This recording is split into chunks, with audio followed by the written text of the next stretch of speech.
Welcome to Sweet Life Beat Life. We hope this video helps.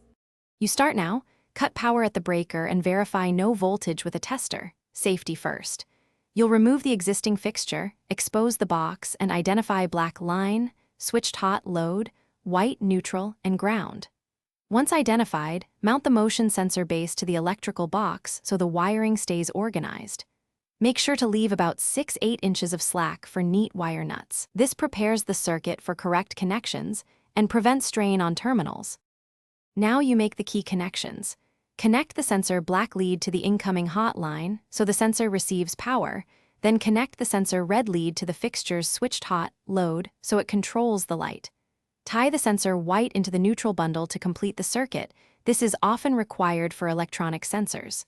Ground the sensor to the box or ground bundle. Use proper wire nuts, twist firmly, and gently tug to confirm secure connections before closing the box.